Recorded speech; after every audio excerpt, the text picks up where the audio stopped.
ಕೈಗಾರಿಕಾ ಸಚಿವ MB. Patil sir, ನೀವು ನೋಡಬೇಕಾದ ಸುದ್ದಿ ಇದು. ಧಾರವಾಡ ಬೇಲೂರು ಹೊಡೆಕ್ಕ ಸಂಸ್ಥೆಯ ಕರ್ಮಕಾಂಡ. ಪರಿಸರ ಹಾಳು ಮಾಡ್ತಾ ಇದ್ರು, ಡೋಂಟ್ ಕೇರ್ ಅಂತ ಇದ್ದಾರೆ ಅಧಿಕಾರಿಗಳು. ರಿಯಾಕ್ಷನ್ ಕೊಡೋದಕ್ಕೆ ಜಿಲ್ಲಾಧಿಕಾರಿ ದಿವ್ಯಾ ಪ್ರಭು ನಿರಾಕರಣೆ. ಪರಿಸರ ಮಾಲಿನ್ಯ ಅಧಿಕಾರಿಗಳಿಗೆ ಮನವಿ ಸಲ್ಲಿಸಿದ ಸಾರ್ವಜನಿಕರು.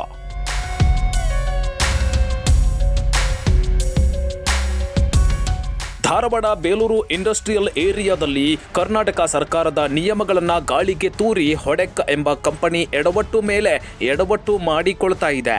ಈ ಹೊಡೆಕ್ ಸಂಸ್ಥೆಯ ಅಕ್ರಮಗಳು ಬಗೆದಷ್ಟು ಹೊರಗೆ ಬರ್ತಾ ಇದೆ. ಇದಕ್ಕೆ ತಾಜಾ ಉದಾಹರಣೆ ಅಂದರೆ ಅದೇ ಹೊಡೆಕ್ ಸಂಸ್ಥೆಯ ಮಾಲೀಕತ್ವದಲ್ಲಿ ಇರುವ ಅಂಬಾ ಫೌಂಡ್ರೀಸ್ ಕಂಪನಿ. ಫೌಂಡ್ರೀಸ್ ತಯಾರಿಕೆ ನೆಪದಲ್ಲಿ ಹೊಗೆ ಬಿಟ್ಟು ವಾಯು ಮಾಲಿನ್ಯ ಮಾಡ್ತಾ ಇದೆ. ಈ ಬಗ್ಗೆ ಪಬ್ಲಿಕ್ ನೆಕ್ಸ್ಟ್ನಲ್ಲಿ ನಿರಂತರ ಸುದ್ದಿಯನ್ನ ಬಿತ್ತರಿಸಲಾಗ್ತಾ ಇದೆ. ಆದರೆ ಅಧಿಕಾರಿಗಳು ಮಾತ್ರ ಕಣ್ಣಿದ್ದು ಕುರುಡರಂತೆ ವರ್ತಿಸ್ತಾ ಇದ್ದಾರೆ. ಈ ಬಗ್ಗೆ ಜಿಲ್ಲಾಧಿಕಾರಿ ದಿವ್ಯಾ ಪ್ರಭು ಅವರನ್ನ ಕೇಳಿದ್ರೆ ಸಂಬಂಧಪಟ್ಟ ಅಧಿಕಾರಿಗಳಿಂದ ಮಾಹಿತಿ ಪಡಿತೇನೆ ಅಂತ ಕಾಲಹರಣ ಮಾಡ್ತಾ ಇದ್ದಾರೆ ಹೊರತು ರಿಯಾಕ್ಷನ್ ಕೊಡ್ತಾ ಇಲ್ಲ. ಕೈಗಾರಿಕಾ ಸಚಿವರಾದ ಎಂ.ಬಿ. ಪಾಟೀಲ್ ಅವರು ಈ ಸಮಸ್ಯೆ ಇತ್ಯರ್ಥ ಮಾಡಬೇಕಾಗಿದೆ.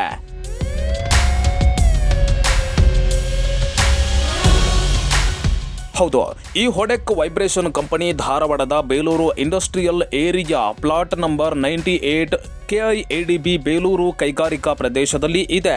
ಈ ಹೊಡೆಕ್ ಫ್ಯಾಕ್ಟರಿಯಲ್ಲಿ ಡ್ಯಾಂಪರ್ಸ್ಗಳನ್ನು ರೆಡಿ ಮಾಡ್ತಾರೆ. ಆದರೆ ಇವರು KIADBಯ ನಿಯಮಗಳನ್ನು ಗಾಳಿಗೆ ತೂರಿ ತಮ್ಮ ಕಾರ್ಖಾನೆ ನಿರ್ಮಿಸಿದ್ದಾರೆ ಎಂಬ ಆರೋಪ ಇತ್ತು. ಈ ಹೊಡೆಕ್ ವೈಬ್ರೇಷನ್ ಟೆಕ್ನಾಲಜಿ ಕಂಪನಿ KIADBಯಿಂದ ಕಟ್ಟಡ ಕಟ್ಟೋದಿಕ್ಕೆ ಪರವಾನಗಿ ತೆಗೆದುಕೊಂಡಿದ್ದೇ ಬೇರೆ, ಆದರೆ ಫ್ಯಾಕ್ಟರಿ ನಿರ್ಮಾಣ ಮಾಡಿದ್ದೇ ಬೇರೆ. ಅಂದರೆ ನಿಯಮಗಳ ಪ್ರಕಾರ ಇಂತಿಷ್ಟು ಜಾಗಗಳನ್ನು ಬಿಡಬೇಕು ಅಂತ ಇರುತ್ತೆ. ಆದರೆ ಇವರು ಅದ್ಯಾವುದೇ ರೀತಿಯ ಸೆಟ್ ಬ್ಯಾಕ್ ಬಿಡದೆ ಇನ್ನಿತರ ಕಟ್ಟಡ ನಿರ್ಮಾಣ ನಿಯಮಗಳನ್ನು ಪಾಲನೆ ಮಾಡದೆ ಉಲ್ಲಂಘನೆ ಮಾಡಿದ್ದಾರೆ. ಇದನ್ನು ವಿರೋಧಿಸಿ ಪಕ್ಕದ ಸ್ಥಳೀಯ ನಿವಾಸಿಗಳು KIADBಗೆ ದೂರು ಕೊಟ್ಟಿದ್ದಾರೆ.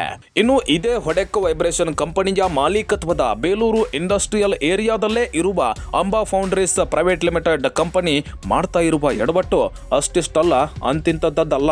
ಫೌಂಡ್ರೀಸ್ ತಯಾರಿಸುವ ನೆಪದಲ್ಲಿ ಇಡೀ ಪರಿಸರವನ್ನೇ ಹಾಳು ಮಾಡ್ತಾ ಇದ್ದಾರೆ. ಈ ಫ್ಯಾಕ್ಟರಿಯಿಂದ ದಟ್ಟವಾದ ಹೊಗೆಯನ್ನ ಹಾಕೇ ಬಿಡ್ತಾರೆ. ಇನ್ನು ವಾರದಲ್ಲಿ 3 ದಿನ ಫೌಂಡ್ರೀಸ್ ತಯಾರಿಸುವಾಗ ಇದೇ ರೀತಿ ಹೊಗೆಯ ಜೊತೆಗೆ ಗಬ್ಬು ವಾಸನೆ ಕೂಡ ಬರುತ್ತಂತೆ. ಈ ವಾಯು ಮಾಲಿನ್ಯದ ಬಗ್ಗೆ ಅಕ್ಕಪಕ್ಕದ ಕಂಪನಿ ಮಾಲೀಕರು ಪರಿಸರ ಮಾಲಿನ್ಯ ಅಧಿಕಾರಿಗಳಿಗೆ ದೂರು ಕೊಟ್ಟಿದ್ದಾರೆ. ಆದರೂ ಕೂಡ ಯಾರು ಕ್ಯಾರೇ ಮಾಡ್ತಿಲ್ಲ. ಇನ್ನು ತಮಿಳುನಾಡು ಮೂಲದ ಮುಖ್ಯಸ್ಥರುಗಳು ಕರ್ನಾಟಕ ಸರ್ಕಾರದ ನಿಯಮಗಳನ್ನ ಪಾಲನೆ ಮಾಡದೆ ತಮ್ಮ ಇಚ್ಛೆಯಂತೆ ಫ್ಯಾಕ್ಟರಿ ನಡೆಸ್ತಾ ಇದ್ದಾರೆ. ಇದನ್ನೆಲ್ಲ ನೋಡ್ತಾ ಇದ್ರೆ ಈ ಹೊಡೆಕ್ ಕಂಪನಿ ಹಿಂದೆ ಯಾರೋ ಪ್ರಭಾವಿಗಳ ಕೈವಾಡ ಇದೆ ಎಂಬ ಅನುಮಾನ ಮೂಡ್ತಾ ಇದೆ. ಇದಕ್ಕಾಗಿ ಜಿಲ್ಲಾಧಿಕಾರಿಗಳು ಕೈಕಟ್ಟಿ ಸುಮ್ಮನೆ ಕೂತಿದ್ದಾರ? ಈ ಅಕ್ರಮ ಚಟುವಟಿಕೆಗಳಿಗೆ ಯಾರೇ ಕಡಿವಾಣ ಹಾಕೋರು? ಪರಿಸರ ಪ್ರೇಮಿಗಳೇ, ನೀವಾದರೂ ಇದಕ್ಕೆ ಧ್ವನಿ ಎತ್ತಿ. ಕೈಗಾರಿಕಾ ಸಚಿವ ಎಂ.ಬಿ. ಪಾಟೀಲ್ ಅವರು ಇತ್ತ ಗಮನ ಹರಿಸಿ ಈ ಸಮಸ್ಯೆಯನ್ನ ಬಗೆಹರಿಸಬೇಕು ಅನ್ನೋದು ಸ್ಥಳೀಯರ ಮನವಿಯಾಗಿದೆ.